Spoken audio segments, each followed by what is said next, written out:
Welcome. We'd like to thank everybody for coming out this evening. My name is Spillman Ron Fields, and I'll be acting as moderator on behalf of the Flaatwoods Debate Committee. I would like to thank you all for coming out this evening.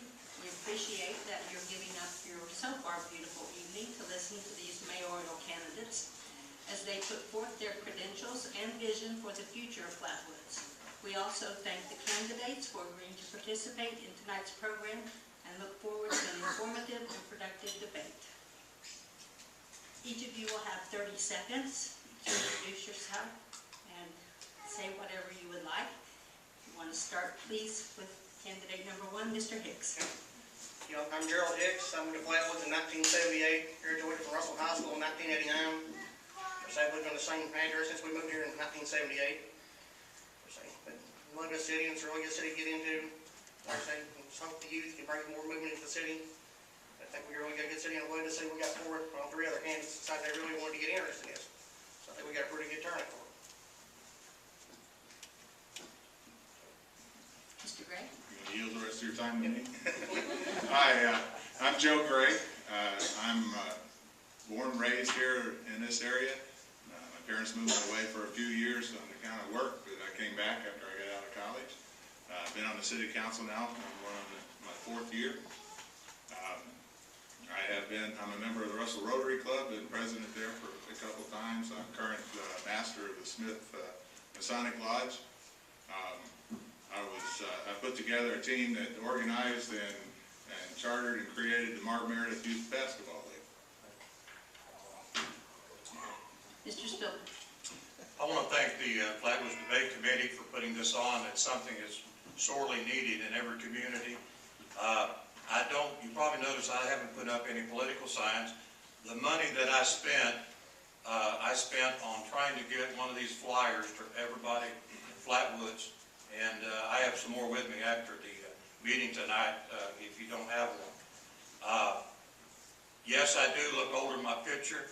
The only good picture I could find was about 20 years old. So, you know, I may be the oldest one up here tonight, but okay. Mr. Fields. Yes, I'm Ron Fields. I've lived in Flaatwood probably for about 15 years, and I currently live at 509 Poplar Street. I'm 63 years old, and I've been on the city council. This is my 2nd year, and I look forward to being the mayor the next 4 years. And I want to thank everyone for their interest in coming out, and thank the debate committee for the job they're going to do. Thank you. Before we get started, we would like to go over the rules for the debate for the audience as well as for the candidates. They all have a copy of the rules with them. The speakers, we do ask that you observe common, proper language. Foul language is not permitted. Candidates must remain respectful to others involved at all times. The use of props is not permitted. Each candidate will be asked a question and be allowed a response not greater than 2 minutes. The candidate will be given a 20-second warning, meaning that he has only 20 seconds left of the allotted 2-minute period to finish his response. This warning will be when the sign that John is holding up right now appears. Once the 2-minute time period has ended, John will advise the candidate that he is out of time. While one candidate is answering the question, the other candidates are asked to remain respectful by not interrupting the candidate who is speaking. The debate is over at 8:30 p.m. The time period from 8:30 to 9 has been set aside to allow the candidates to meet with citizens on a one-to-one basis. If one candidate gets an opportunity to answer a question, all candidates will get the opportunity. This may mean a slight overrun of the 8:30 p.m. time stop. If sufficient time exists after a complete round or another round, the moderator, if insufficient time exists after a complete round for another round, the moderator may end the debate.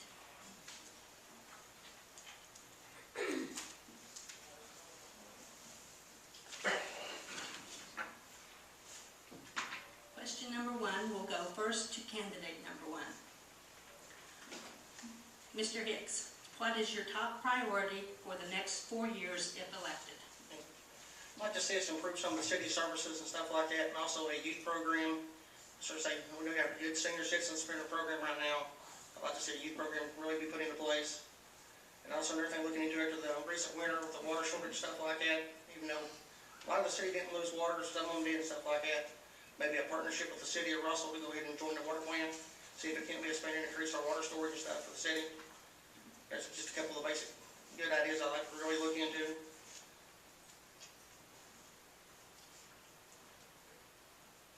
If you're finished, just say I'm finished. Okay, I'm finished. Okay. Mr. Gray? The first thing I think we need to do is update the city's communication system, the security system within the offices. We need to look at upgrading our infrastructure.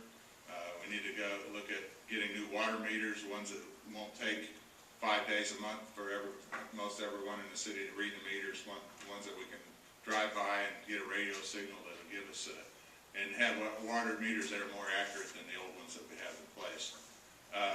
Over the next 4 years, there will be, I look at a lot of changes gearing towards the future.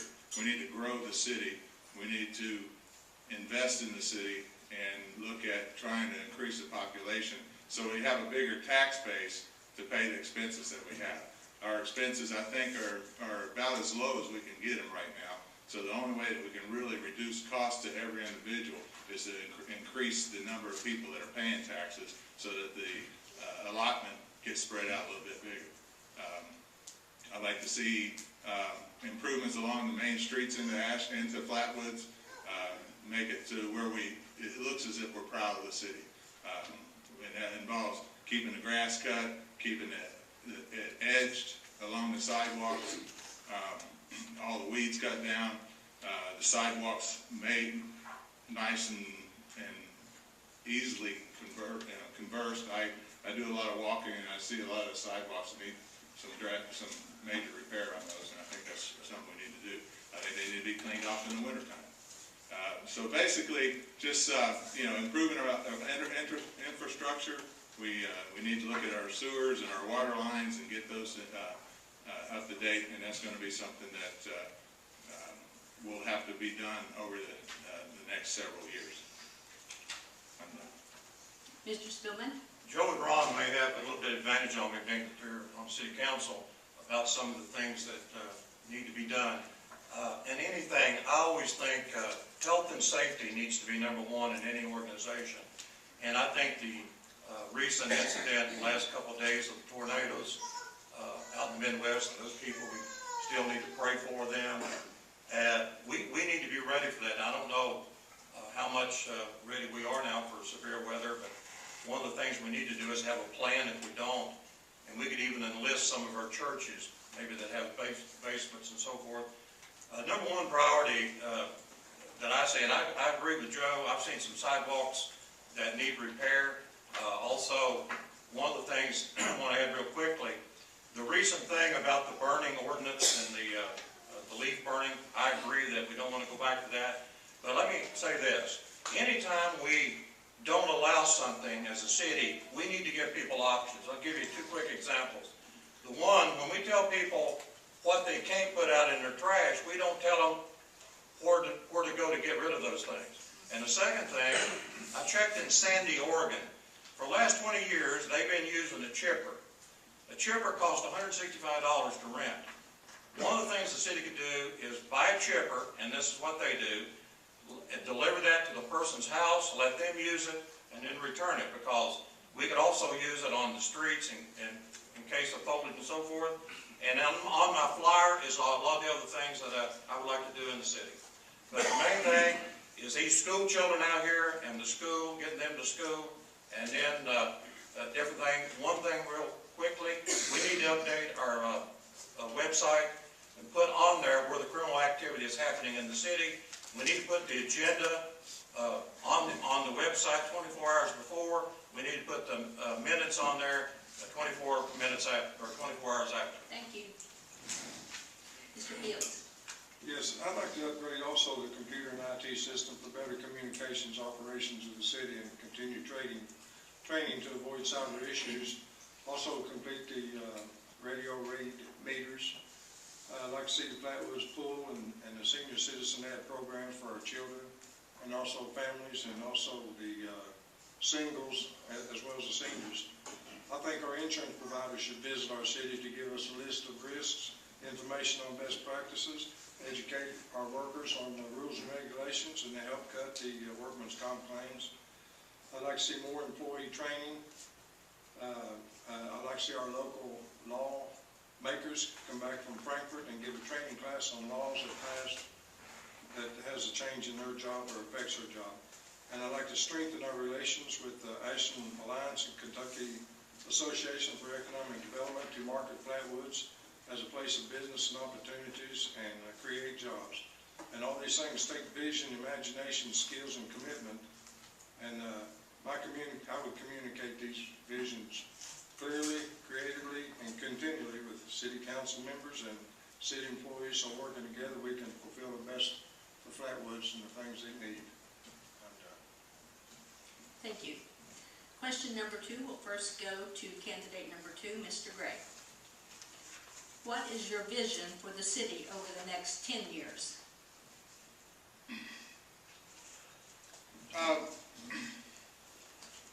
You know, I travel around a lot in my business, and I see a lot, I go through a lot of small towns, okay?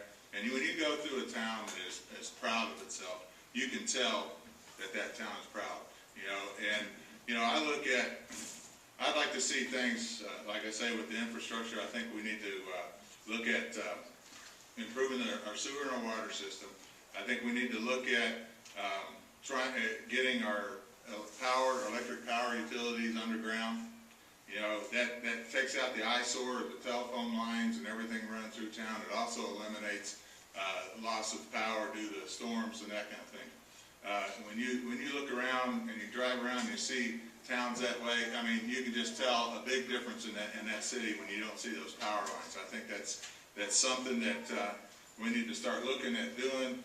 We can do that by new businesses as they come in. You know, setting it that they have to have. You know, McDonald's, they have underground utilities. You don't see wires running to McDonald's. You don't see wires running to O'Reilly's. You know, that's the kind of thing that we can do as we move along, and it's going to take some time to do that, but I think eventually we need to get all of our power lines and things underground. I really want to see a big push on eliminating the drugs in this town. I also, you know, that's going to take working on the police department, improving it, getting it bigger, and doing a better job with that. I also have looked into and possibility of having our own water service. Flaatwoods is sitting on a lake, and I've talked to some engineers, and it wouldn't cost us all that much to drill some wells and build a water plant. Thank you. Mr. Spillman. Given our economy since, I guess, 2007, I'll tell you what, the last 10 years, I think we've done pretty good in Flaatwoods as far as the businesses. We've got the new CVS, a new dollar store. We've lost some population. I did a survey of the population census since 1950. In 1950, we started out 1,578. 1960, we doubled. 1970, 7,000. 1980, 8,000. That was the peak. 1980, 8,354. Then in 1990, we dropped down 500. And I asked myself, I don't know the reason for that. I think probably one reason is where we lost Ashland Oil. One of the things, I don't mean to be pessimistic, but I don't think we're ever going to see some big plant move into the city of Flaatwood. It'll probably be regional. I would love to see more emphasis put on small businesses. One of the ways I think we could do that, I'm not no financial expert, is we need to get our local banks or some organization to work. You had an entrepreneur that wanted to start a business, and they checked them out to see if they have a proven record, and then spread out the risk and let them put in a business. But one thing I was thinking the other day, folks, government can't do everything for people. People will say, I want this and I want that. Well, let me tell you something. The people own their own home. The only thing that Flaatwoods owns is this building, the park, the swimming pool, and the streets. What am I saying? I'm saying people pay their taxes. They go out here every day and work hard. we don't need to be raising taxes. And and also we need a new sidewalk out to the Red Devil Lane, and if we could do it without raising taxes. But we need to get off the backs of working people. We pay too much taxes in this country. Thank you. I too would like to see the underground utilities. If you go out here and see some of the new subdivisions, they don't have all the poles, all the lines are under the ground, which really looks good. But it's going to take a lot of time and effort to do that. And mainly too, we want to keep up with our infrastructures. We don't have the grounds for a big industry to come in here. But out to the AA highway, the industrial parkway, they've got a lot of ground out there. And eventually I think some companies will come in there. And if we have a bedroom community, so to speak, with our good infrastructure here, we will draw people to come here and live. And with the new 207 going out that way, I think a lot of people will go out there and work. And I too, I don't think we need to be raising taxes on getting a lot of things done. We have a little bit of money and we're going to use it, but if you sharpen your pencil and tighten up, you won't have to raise taxes and still provide the same services. I'm done. Mr. Hicks. I agree with him. Like I said, improve our city services, especially the water service, stuff like that, sewer service. Work with our public works director, see if we can get a plan together, look at some grants and stuff like that, replace the water lines, the sewer lines, go pick the oldest ones out, get them out, eliminate those, and get a good plan together to get this service up to date. Also, you guys was talking with the water service, talking about the city of Russell, but maybe buying a partnership with them, see if we can join their plant, make their plant bigger, supply more water to the city. Also, I'd like to see more business come to the city. It's more way to generate tax revenue, we can go ahead and get better stuff, improve our equipment, stuff like this. And also, maybe a public sit-down restaurant, big name. They say it can't be done in a city that don't have alcohol. I disagree with that. Flaatwoods can actually have something if you go out and push it. I'd like to see us go ahead and work on stuff like that. Work with the state and the federal government to see what kind of grants we can get for the city. And also work on the warning system. We had just thrown a tornado drill and stuff like this in the last week. And nowhere in this area you can actually say you can hear that siren going off. Eventually the city's going to get hit with a major storm. We don't have no real warning system set up to actually warn them. Because the sirens are working and stuff like that, but people in Flaatwoods can't hear that siren or understand what's going on. Let's just keep working with our public services like that. We keep our taxes lower, attract more business into the city, see what we can do that way. I'm done. Thank you. Question number 3 will go to Mr. Spillman first. As mayor, how would you oversee the city departments? Oversee, I'm sorry. As mayor, how would you oversee the city departments? The city departments? Yes. Since I filed, I've done extensive research on state law and the city clerk's manual, so I'm pretty much up on that. One of the things that I feel like I'm a type of person that I like everybody involved in the planning stage, but then somebody has to make the decision.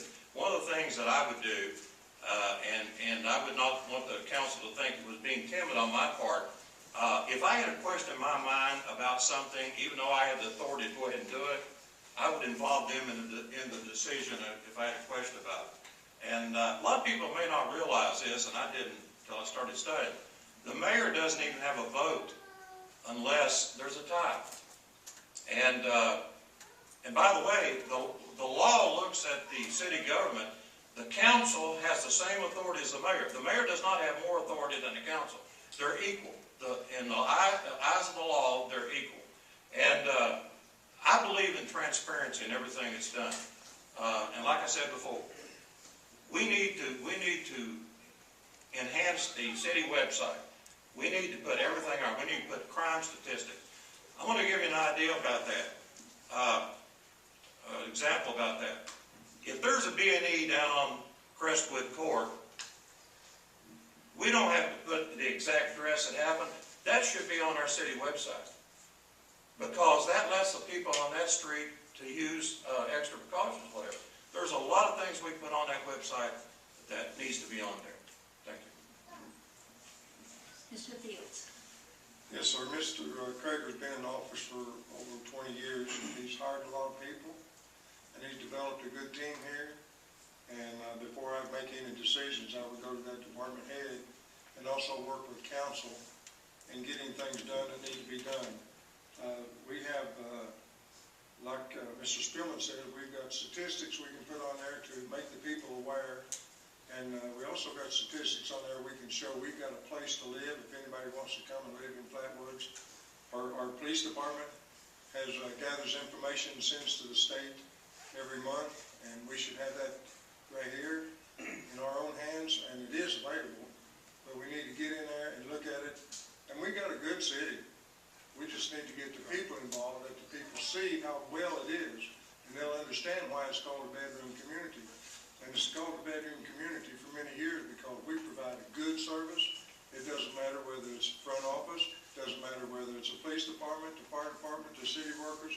You go out there and look at them guys anytime you want to, and you're going to see most of them working, doing a hard job and a good job. And they know what they're doing. So I commend Mr. Crager for putting these people in places that they are, and I think they're doing a fine job. I'm done. Mr. Hicks. I agree with him. You know, only good is the people you have working for you, stuff like that, your public works director, your fire chief, your police chief. And surround yourself with really good people. Let them run them departments, your oversight. Don't interfere with them unless they're doing something, you think they're doing something out of place. Also, there's something with the city's website. We need to go ahead and do that, improve that. Have it where you can pay your water bill and stuff online, your sewer stuff. Have it where they can put it in. Everybody's got a smartphone these days. Have an app set up to the city, they can put it in their smartphone, so stay safe. If you have a public nuisance going on, dogs barking, something like that, you can always say report that, brush clean up, junk property, this little stuff can help improve the city. They can go in and look and say, okay, we need to have this done, just little stuff to improve it, that way they can get stuff done, that way they don't feel like they have to call the city building or call or complain or something like that. Just to better our services totally throughout that way, just make it simpler and easier on our citizens. I know. Mr. Gray. I'm a firm believer that a good leader surrounds himself with good people. There is no way that one person can know everything there is to know about every aspect of this job. So you have to have people that are working, that are heading up the departments that know what they're doing and rely on their expertise to help lead you into certain decisions. And I feel like what you need to do is to take advantage of the people that we do have working here in this city. We have a lot of experience. We have a lot of good people. Hopefully, you as citizens will vote in a good council that we can work with, and the mayor can rely upon them for their counseling. As Mr. Speelman said, it does finally, the buck does finally stop at the top. But if you can get the right people in there with you and you can rely upon what they say, then the decisions that you make come a whole lot easier.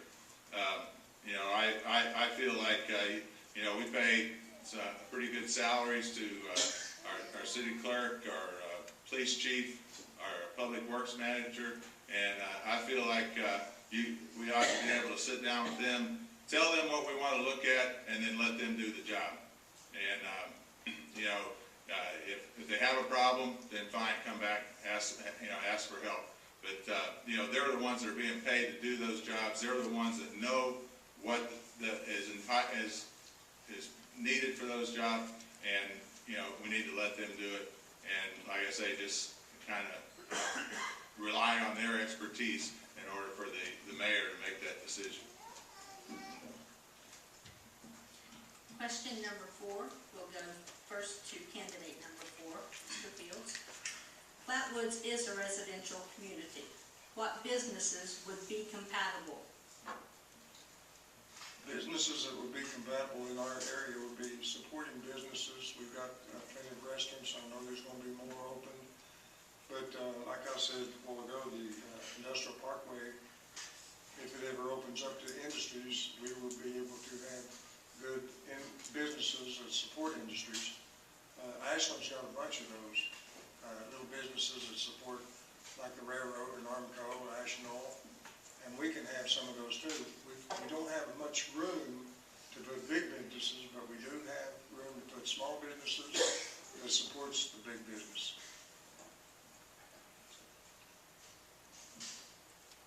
Is that all? Yes. Thank you. Mr. Hicks? I agree with Mr. Fields there. We don't have a lot of room we can really spend in the city, other than what little bit, a few areas we do have that's vacant in town now. But I would like to see us have, a few good quality families, set down style, catered restaurant type stuff that you can actually get out and go to, like the city of Ashland has. I say you don't have to be wet to have something like that. I believe the city of Flaatwoods can work with them economically, work with them on tax base, stuff like that, try to draw more business into the city. I think we just gotta get potential here to really lure it. If you put the city out there and show what it's got, and what potential and what services the city offers, I believe we can draw better business into the city. That's all I have on that. Mr. Gray?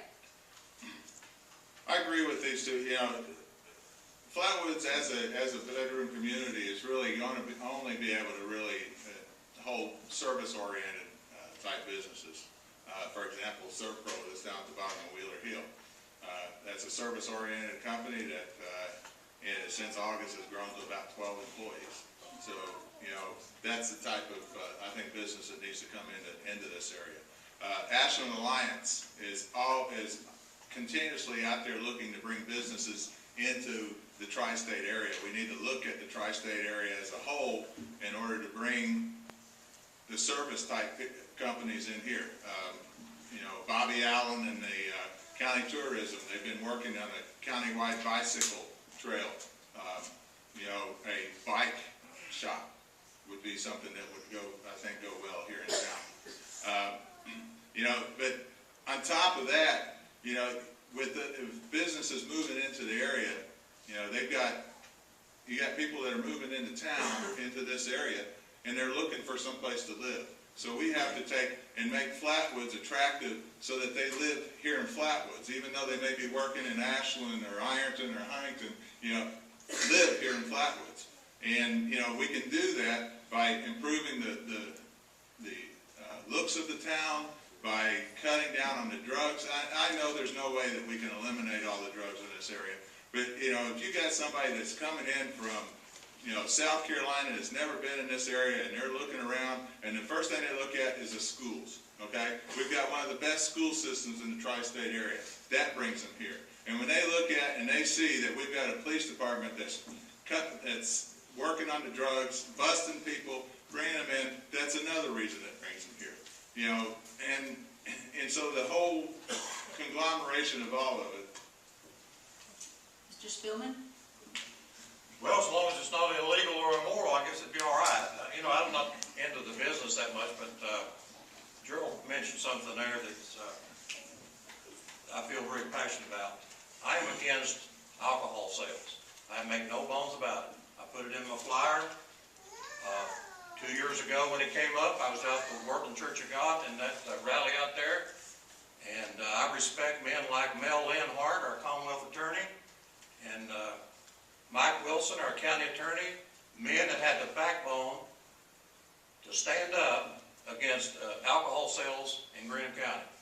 And the reason it didn't pass, folks, is because the good church people and everybody else that thought just like that stood against it. We do not need alcohol sales. I picked up the paper this morning, and here the editorial in the paper, they're wanting to allow alcohol sales.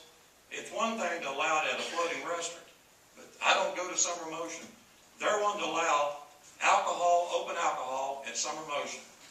One of the reasons when I lived in Louisville, I quit going to the Louisville Cardinal Redbird game. You can't go to a game without somebody spilling the beer down your back.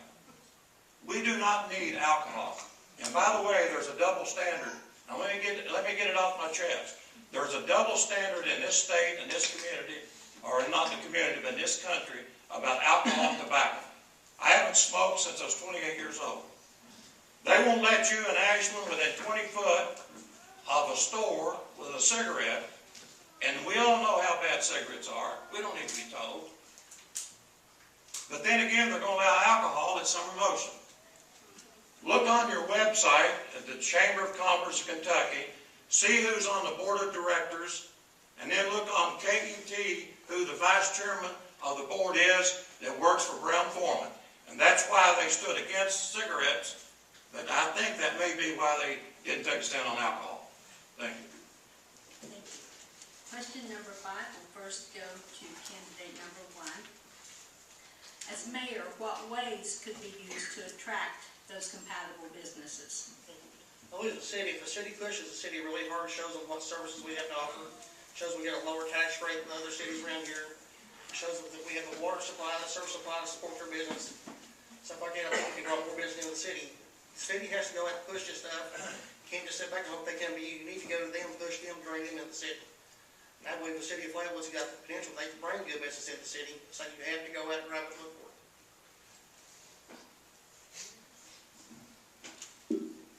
Okay, now. Mr. Fields?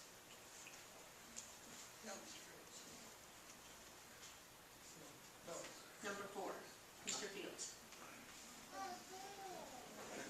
I'm sorry, our services, we've got good services, and people will recognize that when they see our infrastructures. If you've got good infrastructures, I mean, let's face it, we all like to get up in the morning and turn lights on and they work, and turn the water on and they work, and have to eat. That's going to be a very, very important draw. And if you have the local information, a good website where people can look on there and say, hey, we got a boil water advisory, you know, we've got to take care of that and get updates as we go. That's it. Mr. Speelman? What was the question? Could you repeat? As mayor, what ways could be used to attract those compatible businesses? I agree with what most every one of us has said. You got a clean town with a good school. That's why I moved here in 72, was the school system. If you got a clean looking town that's safe and kids can play and parents feel safe in their home, you're going to draw people. Mr. Gray? He's exactly right. And, you know, but I would like to add to that is, right now, I think we're probably the only town in the close vicinity that doesn't have an occupational tax. You know, I think that would be a good thing that would entice businesses to come here to Flaatwoods. You know, to me, I feel like that is a taxation without representation, and I am against that, and really would not be in favor of enacting something like that unless it became a countywide thing, and then we would have to do that. But so that we could get our share of it. But right now, you know, we don't have an occupational tax or a payroll tax like Russell and some of the other, and Raceland had put in. And so I think that's something that kind of entices people to come here. Like I said before, you know, if we can show that we're cracking down on the drug use and we're trying to get rid of that as much as possible, I think that brings people in. You know, just working closely with the other associations that are in, you know, the Chamber of Commerce, the National Alliance, and trying to work with them to you know, to add to what they're doing, I think will help bring people here in town.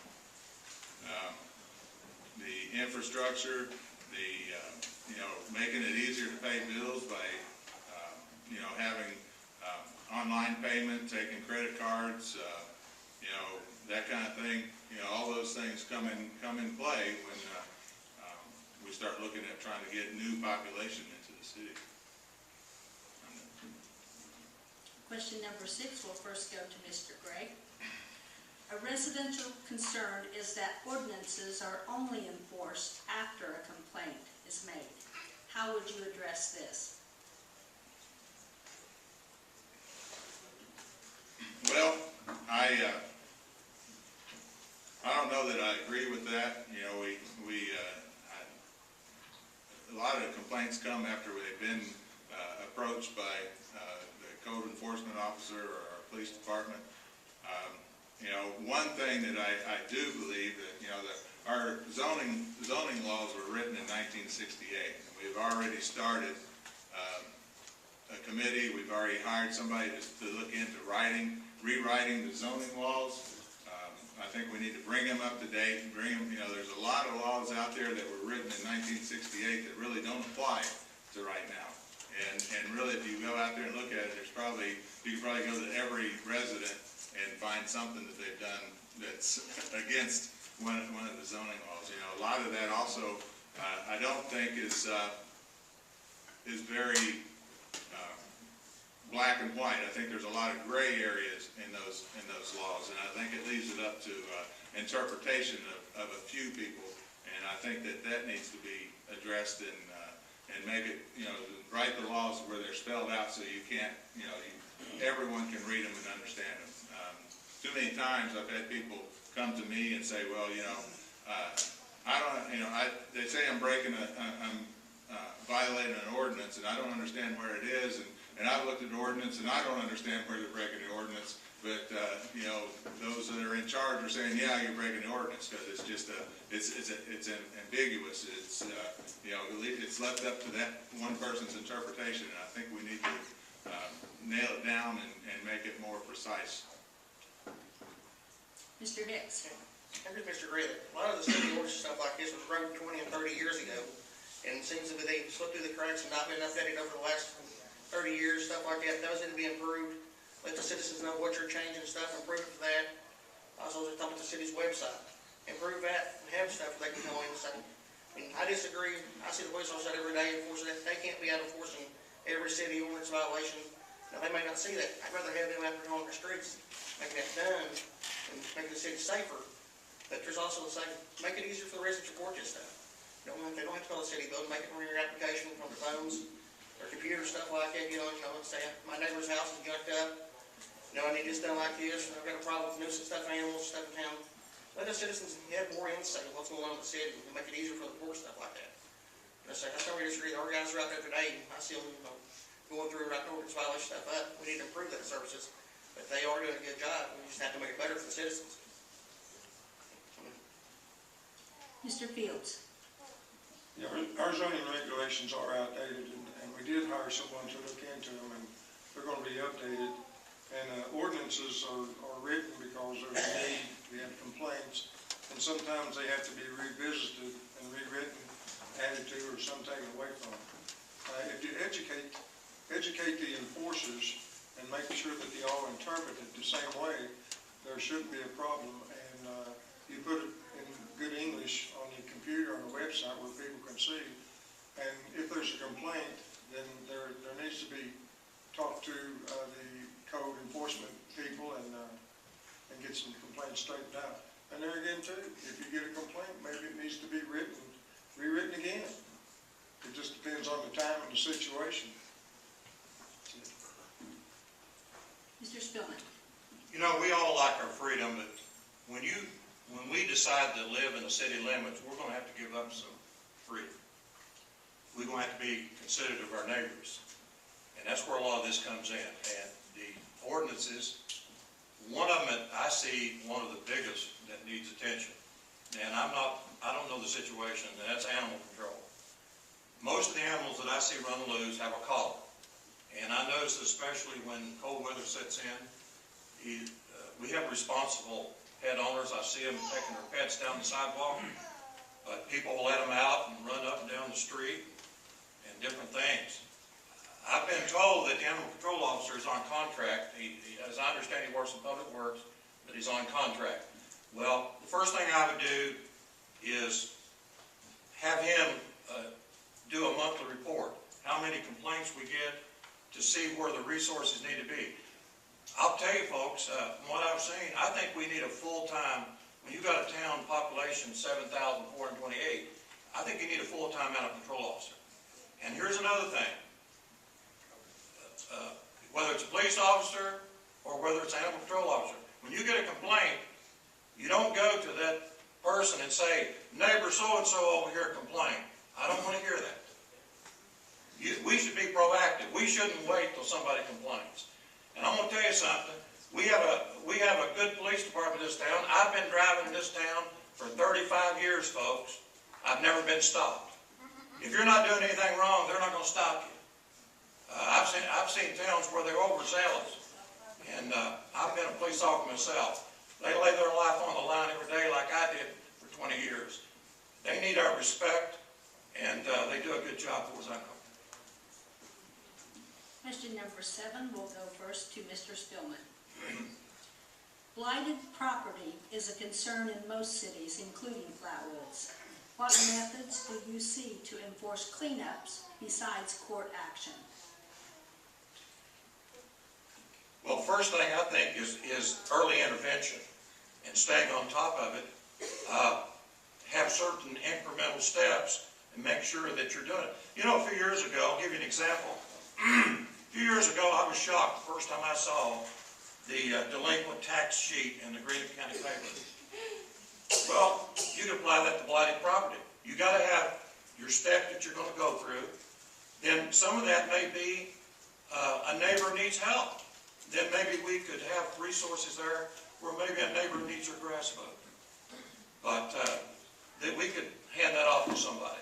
I think that's a secret. And be polite to people, but be firm. Folks, that's the way we did it. The federal government's not perfect. But the way we do it in federal court, you come to federal court, we're respectful to you, but you will obey the rules. And that's the way we operate. That way we should operate with the public here in Flaatwoods. Be respectful, but say these are the rules and they will be enforced. But people that need help, we need to help them. Like I read today, Habitat for Humanity, doing a good job here in town. We need to help people that need help with their property. Not the city taxes. I'm talking about we have resources that could do that. I'm through. Mr. Gray. Well, first of all, the council just passed here last month, a abandoned property ordinance that will allow the city to tax up to 1.5% on people that don't keep their property up, they let it run down, they don't keep their taxes paid up. The city can apply a little stiffer tax on those people. That should help entice people to keep their property up. You know, the second thing is the city budgets several $1,000s for the demolition of houses that are abandoned, that we take over, that the city takes over from being condemned. We take that money, we tear down the houses. You know, one of the things you talk about, supporting businesses that come in the city. You know, we have a lot of property here that have vacant lots. We can use some of those lots, I think, to help entice a business to come in. If we have to, you know, give them a little bit of a break, you know, on selling it to them or leasing it to them, you know, to allow them to come in and get established. That's one thing the city can do. You know, there are some other things that we can do, I think, it's tax-wise to entice some of these people that have property that they're not utilizing, especially along the main roads, that, you know, maybe make it so, you know, they would be more willing to look at using it for business, some type of a business coming into town. You know, I agree with Mr. Speelman. You know, the biggest thing is that you have to be fair. You have to take and let, you know, everyone. Mr. Hicks. I agree with them. You know, we only have limited budget what we can work with. Stuff like that. Go to the citizens and stuff you're having problems with, explain to them. Give them a set amount of time and what you got to do. Explain to them how you can help them out. If they can't afford it, if there's possibly the resources, the money's there for it. Work on some grants so we can get somebody to help, you know, improve this stuff, help the citizens pay for this problem. Stuff like that. I say the ordinances like junk vehicles.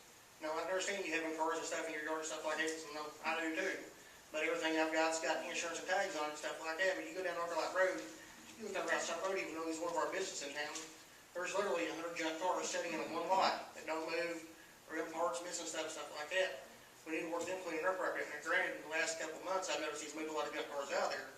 But you drive down Arclight Road every day and it looks like an open junkyard.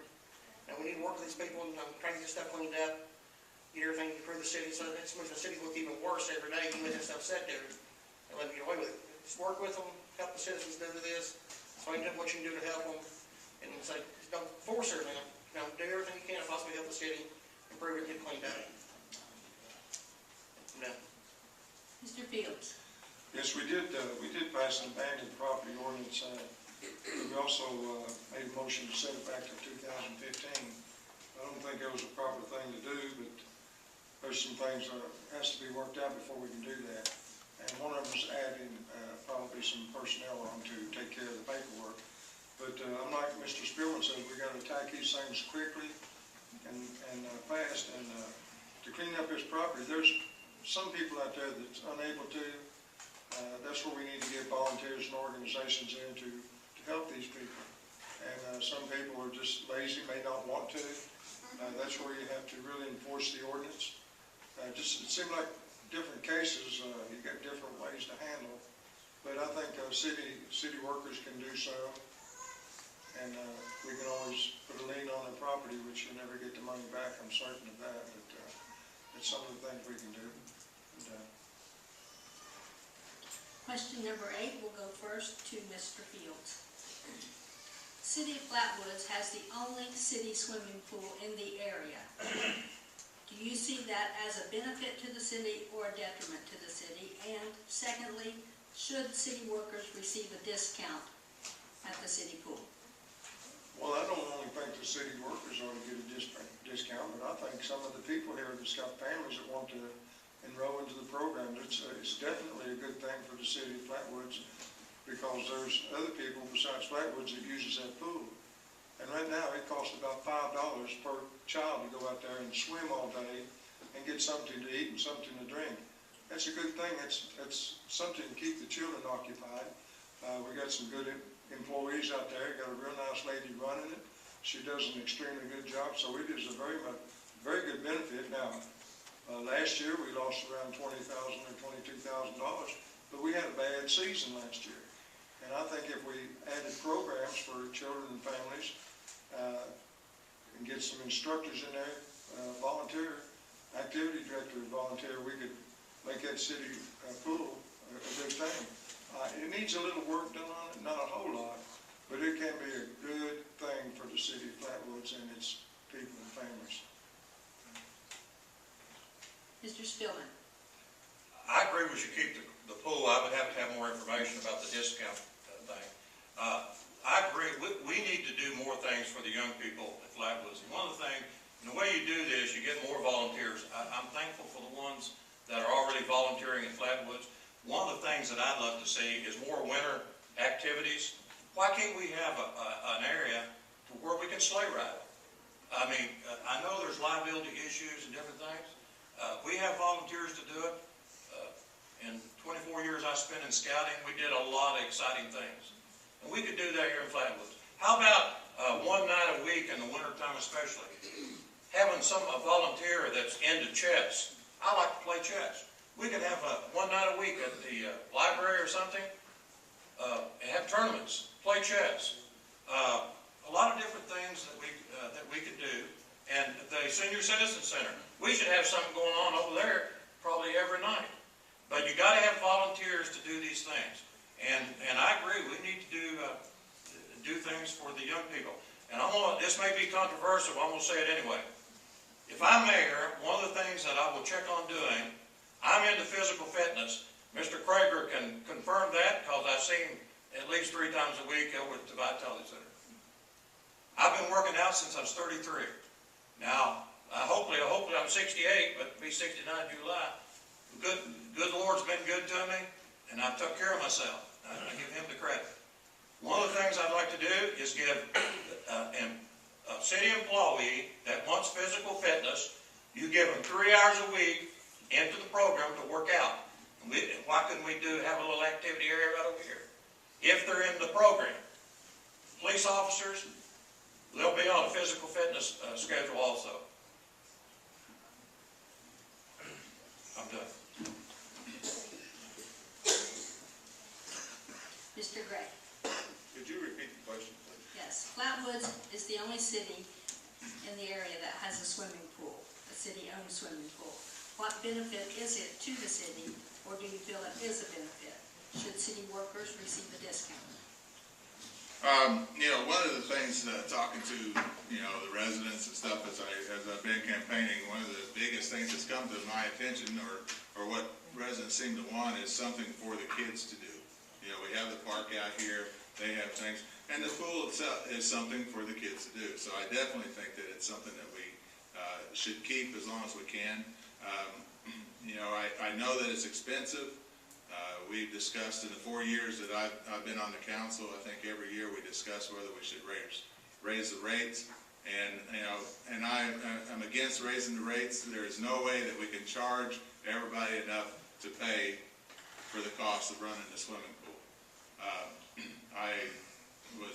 My family was a charter member of Tranquilin Pool. I was president of that pool for several years. I was the treasurer of that pool. And I know firsthand what it costs to run a swimming pool. And, you know, so it is something that's definitely expensive, but I think that it is a big benefit for the city, especially for the children of the city. As far as should we give employees discounts on that, the first year that I was on council, I believe that we did give the city employees and their families free passes to the pool. And I think quite a few of them used those passes. You know, the thing is, it didn't cost the city anything. You know, we allowed them to go there. They spent money in the concession stand. Okay, so we actually gained because they were spending money at the pool. The year after that, that benefit was taken away from them, and I don't think one employee bought a pass. One employee went to the pool, so we not only did we not have them utilizing the pool, we lost their concession money too. So, you know, it's a benefit. You know, Bellefonte Hospital. Mr. Hicks. On the floating pool, I agree, we need to keep the city pool. Granted, you lose a lot of money on it because it's only a 4.5 month year business. So it's limited what you can do as far as resource-wise and money-wise, because it's so short of the season to actually use the pool. But it's also one of the few activities you have in this town that kids can go out and actually do and stuff over. And you can go over and look now, I think a lot of improvements need to be made. The tennis courts are running down, the basketball courts are running down. The picnic shelter set way back up in the woods, it's set way back in the middle of nowhere. Clean that back up, take some of the trees out, you know, beautify that whole area, make more places. But just look at making the park actually better. And also that'd be a good place too, also to maybe implement a small skate park. You know, kids out here use skate park on the side of the street. You know, can't do it no more. Too much danger, too much risk. But that'd be a small area you can get a skate park in. Give them someplace to go, and during the daytime they can go do their skating activities. And as far as the discount, yes, because city employees, you know, they take care of you. You should take care of them. Offer them discounts and stuff, or offer them free passes they was talking about. Making the city, make it more accessible to them, make it for their families. But the pool is a good thing to keep, and I think we should keep it. So looking at more improvements, that definitely keep the city pool. It loses money, but it's also a good thing to have. Question number 9 will first go to Mr. Gray. Current policy is to allow police officers to take their cruisers home. What is your opinion on that policy? That's a very good question, because I think I led the battle to allow that to happen. For over 14 years, the police weren't allowed to drive their cruisers home with them, and I fought to try to get that done, and they finally got to where they can take their cruisers home. And the benefits that I see in that are, number one, here last school season, there was a bomb threat at Grant County High School. They shut down Grant County High School. At the same time, they had to lock down the Russell High School. We had at least 2 officers that had to drive past that high school to get here to the city building and get their cruiser and drive back to the high school to respond to that. You know, by the time they got there, Russell was already there. Now, you know, granted, you know, we work with Russell and Graceland, and we do that stuff together, but the school is in Flaatwoods, and Flaatwoods should be the first responder on that. And had those officers at that time had their cruisers at home, they would have been there a lot sooner than anyone else. That's one benefit. Second benefit is it makes a presence. Even if they use their cruiser to go to the grocery store or some other type of personal job or personal thing that they want to do, they're on the road. And when you're out on the road and you look in your rearview mirror and you see a police cruiser back there, you don't know if that guy's working that right now on duty or if he's going to the grocery store. You just know that he's back there. And so it does create a presence within the community for, you know, that our officers are out there. Also, residents that live close by those officers have told me that they feel a whole lot safer when there's a cruiser sitting in their driveway next to their house. Mr. Fields? Oh, yeah, I was, along with Mr. Gray, I fought to get them cruisers taken home too, because it's a great morale booster for the police department. And it's noted that the police department takes better care of the cruisers, because it's more or less an individual car for him. He keeps his equipment intact, he makes sure everything's in good shape. And yes, it is a safety thing as far as getting to the site, if called out quicker, whereas before they did have to come to the parking lot and change out their cars. It's a good thing, and I think the police enjoy it now, and if I had to do it over again, I'd done the same thing. Mr. Hicks? First police, I agree, they should be allowed to take them home. I was a firearm for over 20 years in the city. The officers take more pride in their car when they take them home with them. They'll be out there yard washing them, waxing them, taking care of them, make sure they're took care of. They keep their equipment in their car. That way they went to unload it and unload it every night when they come in off duty. And also, you know, they got court every day too and stuff like that, on their off days. Now, it gives them access to have the car at home, that way they can go to court and stuff, do their functions. They have class out of town, so they need their car to get to that. Stuff, you know, the officers take more pride in their car. Like I say, it is a deterrent too. I lived across from a police officer for years. And you can be outside watching, you see somebody coming down the street, down the street, and looking at a police cruiser. You can watch them on the brakes on immediately, you know, okay, there's cops in it.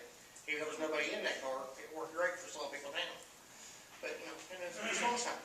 You know, you don't have an officer have his car, he's sitting here at the city building locked up. He's at home or something, or he's out with his family. You have a mass incident in this town going on. You hear police officer he's got to they call him out, he's got to run home and get his stuff, run back to the city building, get his cruiser, get to there. That could take him 30 minutes an hour. That's a critical time when you have something major going on. It will save a critical response time. But, you know, taking the cars home, I think it's a great thing to have. It ain't that much money, but take the car home. I'm done. Mr. Spillman? I agree. When I was a deputy U.S. Marshal for almost 20 years, and state trooper too, we took our cars home. The head marshal, when I was starting in Louisville, he gave us a 25-mile radius. We could, as long as we lived in that distance. One thing that I would be hesitant about, though, is officers allowing their families to ride in the car anywhere. And the reason being for that, a lot of times a robbery suspect or something will fire on the officer disregarding anybody else that's in the car. So I'd be a little hesitant about that. But that officer has his equipment. He or she has their equipment in that trunk, everything they need to respond. And by the way, if I get to be mayor, one of the things I want to do is have the police department during the summer work with the school system to have drill. Actually have a live shooter drill. We need to practice for that. Every police officer, if they don't already have this in their operational plan, every police officer in Flaatwoods should know how many pupils are in each school. They should know how many faculty are there, and they should have a small building diagram of each school where all the doors are. Because if they respond over there, if it was your grandchild or your child over at that school, you'd be glad if that officer could get there a lot quicker and do his job. And the extra cost to me is minimal. Question number 10 will go first to Mr. Spillman. In the past, there has been talk of consolidating cities. How do you see Flaatwoods in such a plan? What was that word again? Consolidating. Consolidated? You mean the towns? It says there has been talk in the past of consolidating cities. I'm for whatever, on that issue, I'm for whatever the people want. But here's one interesting thing that a gentleman brought up to me at one of the meetings. I think it was at the Lions Club. And I thought about this. I thought he had a good point, but I thought about this after he brought that up and got to thinking. He said, you know, why do we need all these fire departments and, you know, one down here and one down there? Well, even if you had a consolidation of the cities, you would still need more than one fire department. Look at Ashland. Ashland has a central station. They got one in South Ashland. So the question becomes, how much would you save by consolidating all these towns? So I would leave that up to the people. If I was mayor and all the cities voted to do it, I'd gladly step down. But that's a question the people need to decide. Mr. Hicks? No, I'm not against it. It's like something you'd have to look into and see how the residents would respond to it. Let's say Kansas is Raceland. Raceland's a small city, don't have a lot of finance and stuff, a lot of business stuff they can draw off of. But partnership with them could be a good thing. It'd help their police force, help their fire service, also help the taxes in that area, have them better services, improve your quality of water service, your sewer services. So the possibility of consolidating, it could be a good idea. Just don't jump into it, rush into it, weigh your options. But it could improve both cities, or into 2 or 3 cities like Louisville Metro did, pull them in different areas together. You can make it a better thing and make it better for everybody. Improve all your services and stuff. It's a good idea to look into. It could improve the city tremendously for either way. No. Mr. Fields. Unified government has downsides, like loss of jobs. Won't have near as many elected officials. Of course, you'd have taken on another city's problem, or another city taking on our problem. Another thing, upside would be you have less equipment, less costs associated with that, but a larger city gets more grant money. If you can find 51% of the voters of 2 cities that goes for this, and council writes ordinances simultaneously to state the same thing, it can be done. But I think maybe we ought to try with departments first, like maybe go with the fire department and let them go together and take it from there, and see how that goes. But it can be done. I'm not saying it's a bad thing. But under House Bill 331 that just passed, the more citizens you have in your city, the better off you're going to be. And I think, too, if 2 cities would go together, I think the government would just shove money at them, because they're going to say, hey, this is what we want other cities to do. It's something to think about. I think it would work if you get people willing to work together. But on the other side, if you don't want it to happen, it won't happen. That's it. Mr. Gray. Well, I think eventually it's going to be inevitable. Like Mr. Spillman said, it is up to the citizens. I think it would be beneficial for the leaders of each community if they were going to look at that.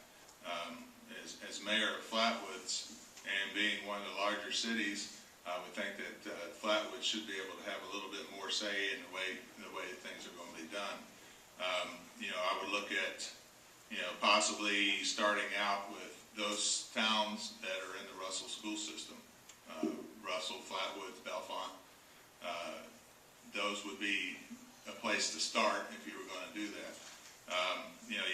There are a lot of pros for it. I think you become a larger population. Your basis for grants from the state, from the federal, are improved because of the numbers. Especially if you start bringing in more and more transients into the city, and they're wanting to get more and more type of services, it's going to happen in order to provide the services that people are going to be wanting if we are going to grow this area, as we have all talked about wanting to do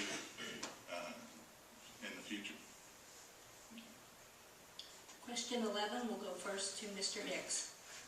As it pertains to the position of mayor, what do you feel is your strongest quality, and what do you feel is your weakest quality? I'm a really good people person. I go out and listen to what people have to say, stuff like that, and really go oriented. I want to see some improved service and stuff like that. Things can be done. One example was, I was on the fire department years ago on the rescue squad, and they was talking about what the jobs alive for the county and stuff like that. I was on the rescue squad, and I was asking them to get one donated. I was like, that's not possible, but it is possible. You go out and ask for stuff like that. People are willing to give you stuff if you go out and push stuff. But, it can be done. I'm really good at working with people and stuff like that, listen to what they have to say. I don't have a problem going out looking for stuff, bringing more stuff in. That's really one of my good things, stuff like that. Granted, I don't like large crowds, a lot of people and stuff, but I really work, if somebody tells me to go out and find something, I'll find it and make sure it's done. That's one of my best things I've actually been able to do for a long time. But I'm going to go ahead with it. Mr. Gray. As far as my strengths go, I've got over 30 years of sales and marketing experience, which I think is what's going to be required in order to try to bring people into this city. We got to sell Flaatwoods. I have a bachelor's degree in accounting, So I do have a business background that can help with the economics and the finances of the city. I have experience in dealing, my 30 years of experience has been dealing within the steel industry, where I have a number of times negotiated million dollar contracts. And so I have experience with negotiating with people. You know, I feel like, you know, we need to take measure in the fact that Flaatwoods is one of the biggest cities in this area, and I think we have some negotiating power that some of the other cities don't have, and I don't think that we've really utilized that power in the past, and I think that's something that I can bring to the table. As far as my weaknesses are concerned, I don't know, maybe I'm a little too trusting. You know, I take people at their word until they unearn that quality. You know, there are times that I have been burned because I took someone at his word and he didn't do what he said he was going to do. So that's probably my biggest weakness. But I think the strengths that I have can overcome that. Mr. Speelman. Before I left the house this evening, my youngest daughter Elizabeth, gave me this. It says, George Washington quoted this, or said this, he said, "It is impossible to rightly govern without God in the Bible. If God be for us, who can be against us?" I've often said this, and I said this in my flyer. The reason Flaatwoods is a good town is because of the moral fiber of our people. That is our strong point. I think that's one of the reasons our crime rate is so low. My strongest point probably be my leadership skills all the years. One of the first things I would do as mayor is make sure everybody has signed a copy of the ethics ordinance. I've been on the ethics board for 6 years. I've never been called to duty, and I hope everybody's that good, but I'm going to tell you, there's some strict stuff in this city ordinance. And folks, I'm going to tell you something. I don't think that Flaatwoods is a good town. I'm sure that they've done most everything they need to do. The reason these communities, and these cities and counties get in trouble is because one of the first things I'm going to have to learn if I get to be mayor is say no. You're going to have to say no to people. If somebody comes to me and asks me to do something, first thing I'm going to do is sift it. Is it illegal? Is it immoral? Is it ethical? And is it fair? Just like, for example, I'm going to use an example up in Martin County. You had a clerk up there, I'm sure it was a fine lady. Hired her 2 daughters, and what they do, they crooked her. I agree with Joe here. That's probably my weakest point, is trusting people. Because I expect people to treat me like I treat them. And so the ethics ordinance will be strictly enforced if I'm mayor. Mr. Fields. I'll get into my weaknesses first. I think I'm a little too honest, and I also trust people more than I should. They will come back and burn you. But my strong features is I was a general foreman and a supervisor on the railroad for a little over 28 years. And I'd like to point out those people with education, and then there's educated people. And the difference is, when I take a job, I get myself educated. Before I took council, me and 2 other council members from Flaatwoods went down to Moorhead and took a class on city officials orientation. And since I became councilman, I took a 2.5-day class down there, City Officials Academy. And there we learned the framework of city government and city finances, identifying risk for cities and things like that. And also last year, I took a 2.5-day class in Frankfurt at the Kentucky Association for Economic Development. And there's some things in there we learned about manufacturing and distribution needs in our area. What can we do to help there? And I made sure that Flaatwoods, they know Flaatwoods is open for business. And I made some good contacts. And how to make Flaatwoods workforce ready to go. I learned some of that stuff. And then also, not too long from now, I'm going to take another 2.5-day course city official orientation. Academy would be number 2, so it'll be, I've had 43 hours of training since I became a councilman, and I hope that I will be a councilman again, but I decided to try to be a mayor, and with your support, I can be. I'm done. Question number 12, we'll go to Mr. Fields first. If elected, what changes would you make in the office of mayor? What changes I'd make? I would have an open communication with all the city employees. I would want them to come in my office anytime. I'm not sure that it's done now. I'm not saying it is or it isn't. I hope it would be. But I want to welcome people into my office. And you get some of the best ideas about how to correct problems from the people who are out there working on the problems.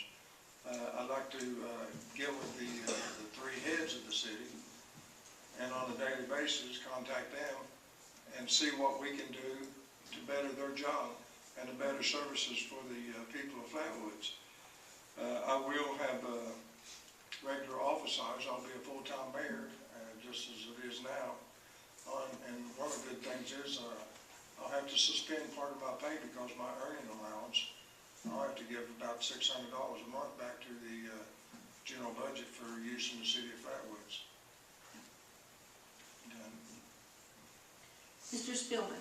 One of the first things I want to do, and I put this in my flyer, if the city council would allow me to do it, I want to have a rotating clergy offer prayer at every council meeting, and also have a Flaatwoods veteran. And basically the way we do this, and by the way, I've researched this. Right now there's a case of Grease versus Galloway before the Supreme Court. Decision will be out in June. There's the way you do this, and you do it, the courts will agree to it. As long as you open it up to every denomination in the town, and as long as you don't tell them what to pray or how to pray, and you can do that. And the veteran would be, we would contact them or ask them to come in or give the list to the city clerk, and we would introduce them, where they served, and so on and so forth. There was one other thing. Ron mentioned something I want to, I'm not sure this is what Ron was referring to, but if I'm mayor, you will go with the chain of command. I've been in the military, and there's ways, I'm not putting Ron down what he said or anything like that. There's a way to appeal a decision. If there's a patrolman on duty and he has a problem, his sergeant should work it out. If the sergeant has a problem, the lieutenant should work it out. If the lieutenant has a problem, the chief works it out. Same way on your public works. I may be out in a snow truck working with one of the men one night, or I might be with a police officer during severe weather. I will not do anything or say anything to that employee that will circumvent his supervisor. There's ways to appeal, and that will be enforced.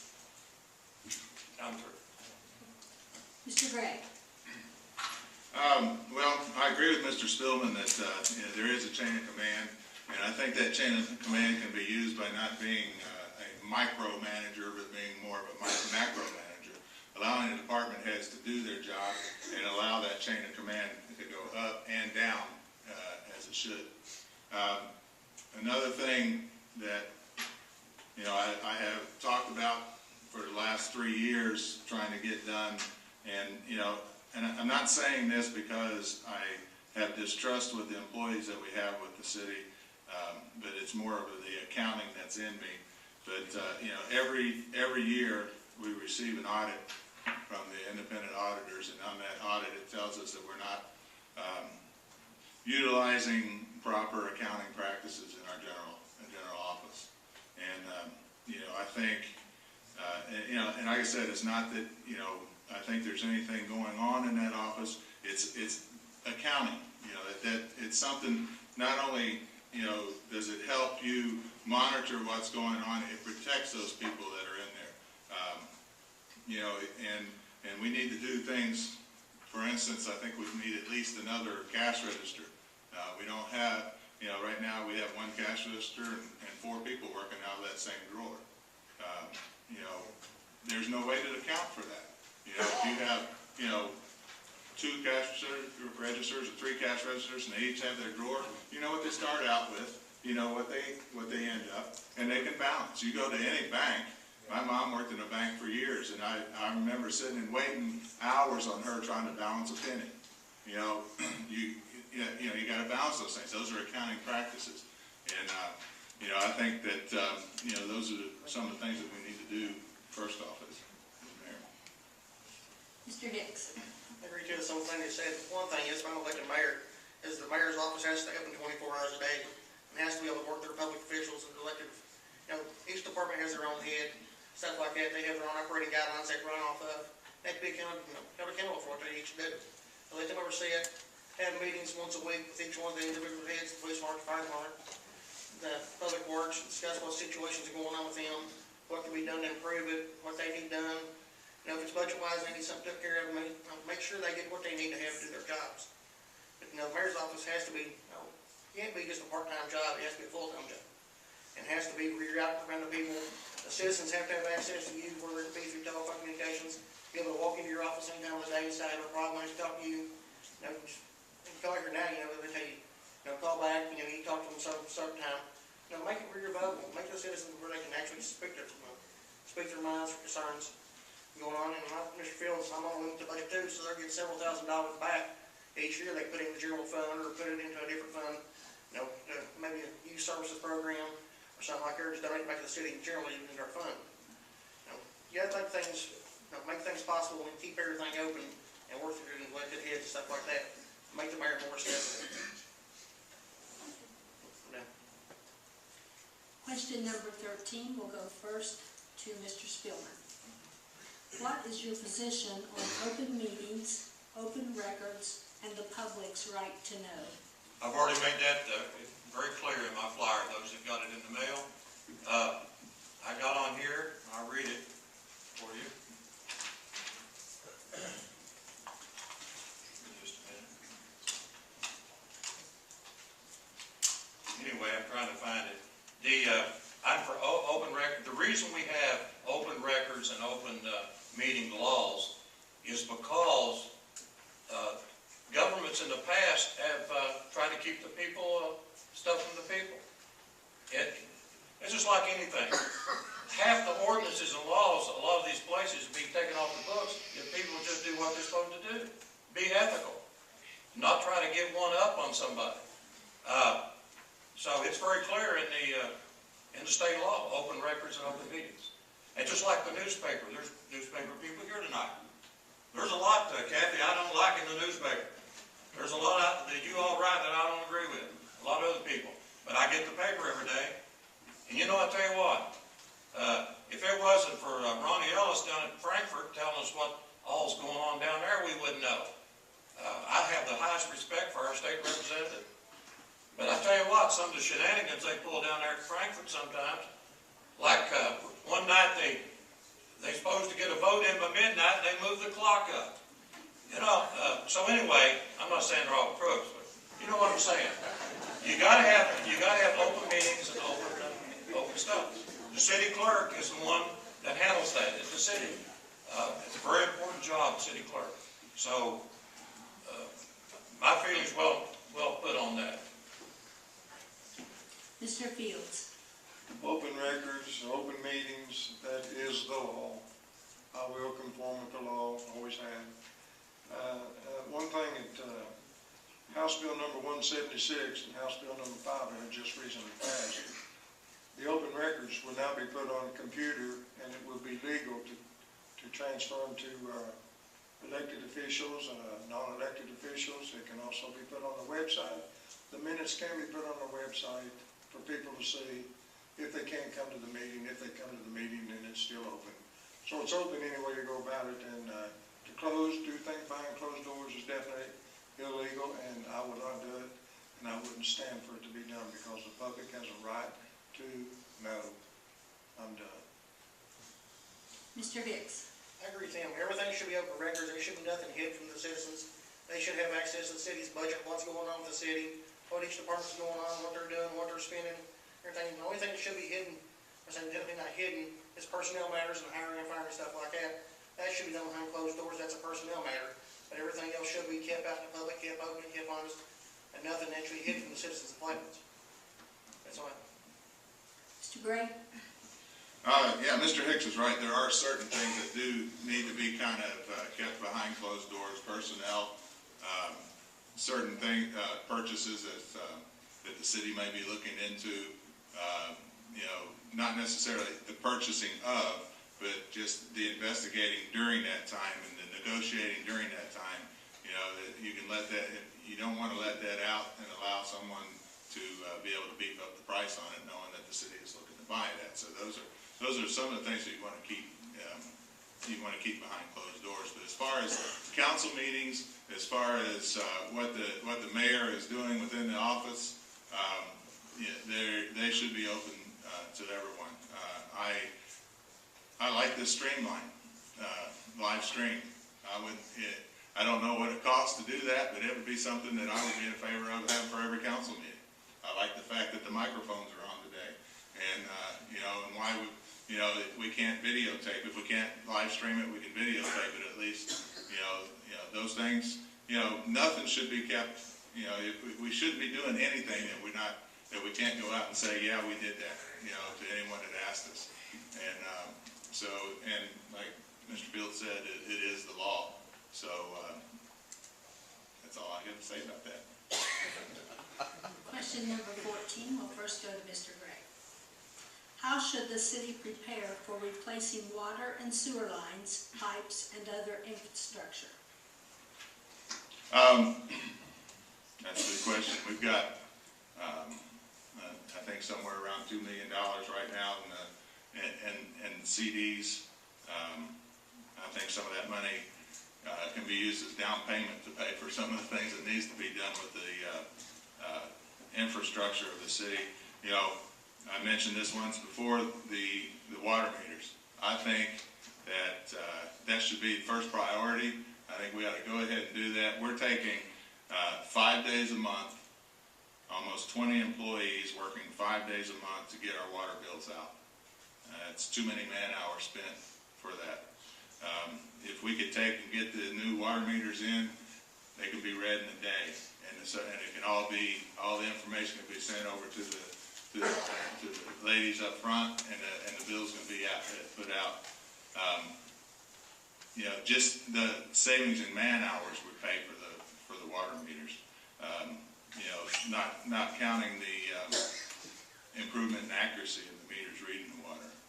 Some of our water meters are 20, 30 years old and can't be very accurate. I think we need to look at possibility of gridding off the city and start looking into replacing water lines or replacing sewer lines. You know, I don't even know if we know where they're all at right now. And, you know, so, you know, it's going to take some time to find them. And it's going to take a long process. But if we're not thinking in the future, we're not going to be getting that done. And those are things that I don't think have really been looked into over the last few years, and I think it's something that needs to be done. Mr. Hicks. I agree with Joe on that. I think we need to look at some state and federal grants, stuff like that, get some more money in. Work with our public works director, Mr. Dean, back there. Get with him, sit down and go over and look at the city water lines, sewer lines. Go through and figure out which one's been here the longest, which ones are the most needed, the major, larger lines, stuff like that. Get that stuff replaced the quickest that can possibly be done. Let's say, City of Ashland got in trouble this winter, the cold winter like that, needed repair. They was pipes 50 years old that hadn't been serviced, they was clay. Some of that stuff is not even being made today.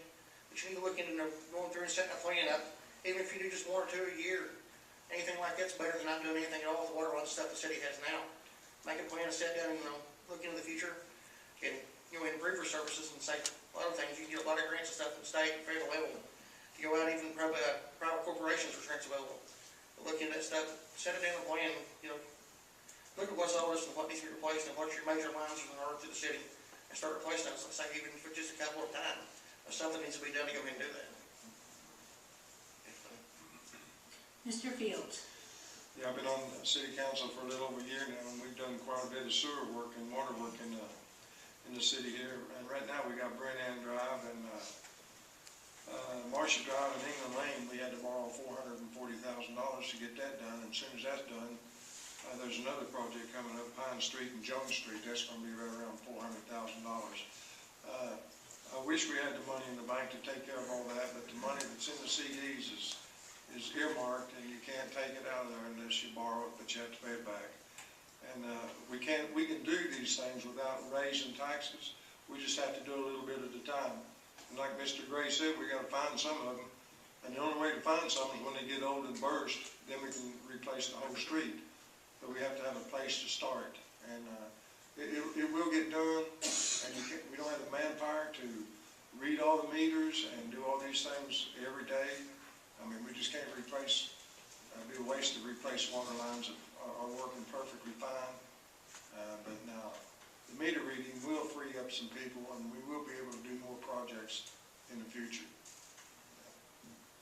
Mr. Spillman. This is probably my weakest area, the sewer lines and water line. Because I don't really know much about it except my own. I don't know how much effect it would have because we get our water from Russell and Ashland, but you can see what happened over in West Virginia. We definitely need to protect our water supply. I don't know what type of security we have on our tank out there and all that. And another thing too, a lot of times the issue of annexation comes up. And the way I feel about that, I put quality above quantity. In other words, I'd rather have a good town than a big good town, or average town, a big average town. So my question would be, why would we want to go out and annex some other area out here if we don't have in shape what we've already got? But I'll admit I don't know much about the sewer and water line. Another thing I want to bring up, here a while back they replaced my gas meter, and they now can get the reading from the street, the guy told me. I guess that's what the water meters are coming to. And another thing, while we're talking about that, I don't know if the prisoners are used to do water readings. But that's one thing I want to review if I was mayor, where how much we use these prisoners. One day I was walking around the park, and they was working on the house over here, and I saw two prisoners go to the restroom unescorted. Now, what I would do as mayor, I would review that policy before making a decision and say, these prisoners, you spend a lot of time going to prison picking them up, but you prisoners have to be, the restroom should have been checked out for contraband before the prisoners went over there. So if you're going to continue to have prisoners, you're going to have a policy where you watch them, even though they're not that dangerous. I'm through. Final question, number 15. This will be the last question. We'll go first to Mr. Hicks. How do you see the use of eminent domain and similar actions by the city? Which way you mean as far as that goes? How do you see the use of eminent domain and similar actions by the city? Okay. Such as you mean actually how to use it? Everything. Or whether you should use it or... Well, first, I don't understand the question you're trying to ask. That's why I was asking.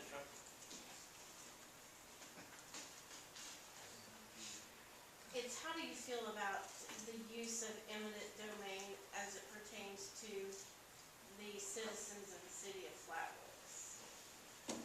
Still we lost our silence. Something, the words over top of my level. Especially like that. But, you know, the city needs to take care of their citizens and stuff like that. Mayor needs to be responsible to take care of the city and stuff.